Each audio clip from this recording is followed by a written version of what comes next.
So I teach math and science, right? That's what I do. And most of how I teach math and science is by not lecturing.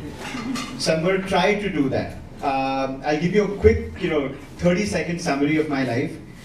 I did not pause Harvard or stop. I was at Harvard Business School.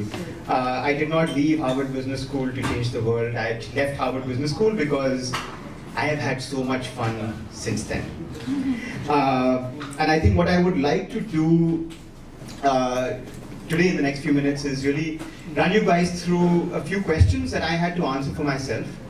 And I think they all hinge around, and you've heard about this already, right, from the other speakers. They hinge around privilege. They hinge around the sense of purpose, right, of finding a sense of purpose in one's life. Right? And I've had the privilege really of spending time with people who are sort of very high achieving, right, on both ends of the spectrum. Very, very high achieving in the business world. Investment bankers, consultants, entrepreneurs, multi-millionaires, and people who are, I think, equally, if not more, high achieving on the social spectrum, who are, activists, Ashoka Fellows, Nobel laureates, right? And I think they all have two things in common, according to me. One, they're extremely selfish, right? Extremely selfish, because everything they do for themselves because it fulfills or fuels the sense of purpose. That's the only clear thought that I have been able to distill from all of this, right? And the second is they're extremely clear, and this is an outcome of it, right? They have an extremely clear sense of purpose, and they're extremely clear in their actions because that sense of purpose drives clarity, right? So I'll start by, so everyone here is now in a group by default. The person to your left is your group member, right? And we're going to do a few quick votes. I want everyone with a show of hands to tell me how many of you think you're extremely privileged. How many of you think you're extremely privileged? This is probably the only audience where this is like a 95% ratio. Good, so now that we've gotten that out of the way, I want all of you to contemplate for a minute, right? Just for a minute about the following question. And this is how we vote, right? I'm going to give you 4 options. And if you think the answer is option 1, you raise 1 finger, 2 fingers, 3, 4. Straightforward? Yeah? Everyone can count? All right. And you will all vote together when I say 1, 2, and 3. Right? So the question I want you to ponder, right, is the most important decision that you have made in your life in the recent past. Right? Everyone makes important decisions all the time. To your own knowledge, the most important decision that you've made recently, was it driven by fear, shame, inferiority, or a sense of inferiority, passion, something else? Fear? Fear? No, don't raise it yet. Think about it. Fear, shame, a sense of inferiority, passion, or something else. There are 5 options, right?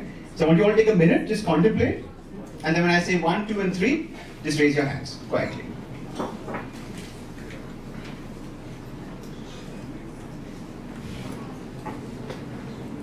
Right? Does everyone have an answer?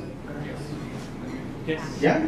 Alright. So we'll vote on the count of 3. Again, the options are fear, shame, sense of inferiority, passion, something else. 1, 2, 3.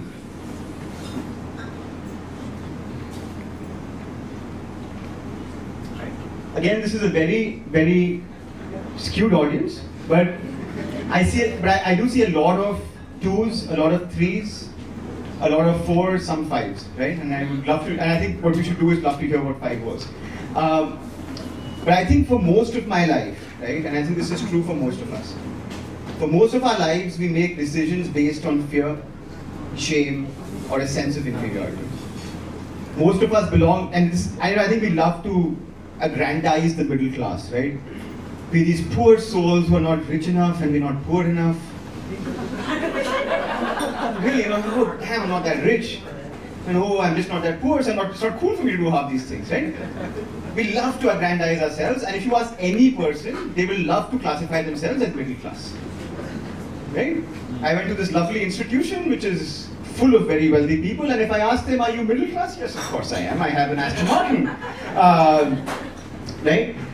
And I think, and this is, I think, in many ways why I think we make bad decisions for ourselves. Right? Because the moment we aggrandize being middle class, we at the same time add a lot of glamour to upward mobility. Right? Some kind of blind upward sort of quest. Climbing up a hill. Oh, I'm not rich yet, so I need to get rich. Oh, I'm not famous yet, I need to get famous. I'm not powerful enough, I need to get more powerful, right? We pick very, very, very simplistic notions of what's going to make us happy, and then we, like sheep, trudge up that hill over and over and over again. And I think for me really, and I'll just tell you one story really, right? I think for me, the tipping point in my life really came from realizing that I was more sheep than human, right? And I was more sheep because I spent most of my childhood trying to get into IIT, which I did. And I spent most of college trying to become a management consultant, which I did. And then I tried to spend most of my work life trying to work at a large non-profit, which I did. And then I tried to spend most of my time at the non-profit trying to go to business school, which I did. And then I realized, oh, it's all worth nothing. Right? And I think the story I'd like to share is the following, right? So I used to work for this consulting firm called the Boston Consulting Group, right? So it's like, most of you know McKinsey? We're like the poorer cousin of that. So I came straight out of college, and I was told, so what did you study? I said, I studied chemical engineering. All right, we need a chemical engineer on this project. Why don't you go to Wadi? How many people know where Wadi is? One person, good. At least one and a half people. Right? So, Wadi is in Karnataka. Those of you who've taken trains down south have probably passed through this. It's called Wadi Junction. And there's a big cement plant there. Right? Really, really giant cement factory there. So I was sent there with the mandate of trying to fix the cement plant. And I did not know how to make cement. Right? But I think I spent about a year there, on and off, right? And I think I formed many friendships. Not with my clients because I was constantly being mean to them, but I think with the community around. And one of my best friends in Wadi, whose house I would eat in, who would drive me around, was the driver I would hire each time, right? And this is not to say that, oh, this is so great on me, I was making friends with the proletariat. It was really because he's the only guy who had sensible conversation with me. And he was my friend. And I gave him money, as you tend to do in these cases. And I think to a point, this was an extremely rewarding experience, right? So I went through this phase where I would give this guy money, he would open a shop, and I would feel really, really happy about it. Oh, look, the egregious wealth that I'm accumulating is going towards social good. I said, perhaps this is my purpose in life, right? Maybe this is what I should do. And you'll find many, many people that justify every life decision by this. Oh, I'm going to become rich and famous and become the Prime Minister of India, and then I'll take care of people, right? And it felt really good for a period. And then I left, and then I was on my way to, out of the country, and I get this phone call from him as I was on my way out, saying, "Oh, my wife is in hospital. She's pregnant. She's about to die. Can you send me some money?" Right? And I think at that point in time, whatever, I was halfway on a plane. I couldn't send him the money. His kid died. I really don't know what happened of his wife because his phone stopped working after that point. And I started to sort of realize then that the act of giving away a paltry part of what you have is really not going to keep you happy. Right? That's for me. And I'm not here to preach, right? I think this is going to be a different answer for everyone. I think for me it became incredibly clear that it was perhaps not this act of doing good in the world or charity, right? Which is again a way in which we make ourselves feel really good. Charity is a great way to make ourselves feel good. It's not what was going to make me happy. On a day-to-day basis, right? On a minute by minute, on a second by second basis. And the question really then became what would? What would keep me happy? Right? What would keep me energized? What would keep me working when there was no, when things were really shitty, right? And the answer I think I came to eventually, after a few iterations, was teaching kids math, right? And the story is absurd and I won't share it with you and you'll, I'm sure, can find it other ways. But I think it was a really surprising answer, right? It was a very, very surprising answer through a few sort of iterations that if I'm in a classroom, I'm teaching kids math and they're learning math and not memorizing it, it really makes me super happy. I don't care if they're rich kids, I don't care if they're poor kids, I just care that they're kids and they're learning math. And other than making me a massive nerd, it really does allow me to find sort of a sense of purpose in what I do, right?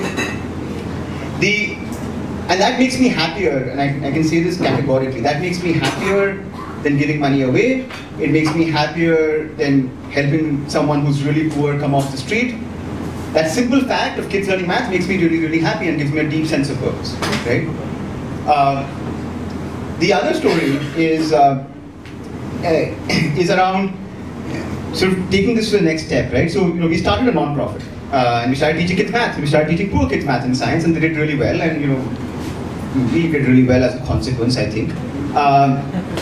And then I found that, that there's actually a business here, we could make money doing this too. So we started a for-profit. So then I had these two entities doing the same thing, one made money and one took money from people. And I think there was this meeting I remember very clearly where I was sitting down with some of my mentors and trying to have this conversation, should we be a non-profit, should we be a for-profit, should we take money from rich people and teach poor kids, or should we take money from poor kids and teach poor kids, or take money from rich kids and teach rich kids, and it was very confusing. And I think at that point in time, the phrase that sort of stuck in my mind is the conclusion of that conversation was, what do you really like doing? What's your sense of purpose coming from? And I said, teaching kids math. And the answer is, how many kids do you want to teach math? And I said, 10 million. And the answer was, just do what it takes, right? Just do what it takes. And this is an easy thing to say, really easy thing to say to someone. You really care about this? Do what it takes, right? But you will never ever be able to do what it takes if that's truly not your purpose in life, right? The moment it's your purpose in life to make music, I don't know where it is going, right? He'll do what it takes to make music, right? If it means having to do an engineering degree and learning how to code so he can work 4 hours a day and pretend he's working 20, he'll do that, right? You will do what it takes the moment you find what your sense of purpose is. And the last thing I want to really say is really, and I think I have 2 calls to action. One, I want all of you to really, really think about what gives your life meaning and what your sense of purpose is, right? The second thing is I want you all to attend the Pride Parade tomorrow, right? Can I get a show of hands on how many people are going to try to be at the Pride Parade tomorrow? All right, right? So I think if you can do this and if you can find your sense of purpose, a lot of life's decisions will become easier, right? It'll make it much easier to understand how much money you need to make, right? It'll make it much easier to realize where you want to live, who you want to marry, how many kids you want to have. Like all of these complicated things become much, much simpler once you're crystal clear what you're doing. And don't make a decision driven by fear, guilt, a sense of inferiority, right? Make that decision based on passion. And it doesn't matter what that answer is. Some of the happiest people I know are hedge fund managers. And I really respect them and they're great. Some of the saddest people I know work in the development sector. Right? It doesn't matter. Right? All it matters is just find something you really care about doing and then do it and do what it takes. Right, thank you.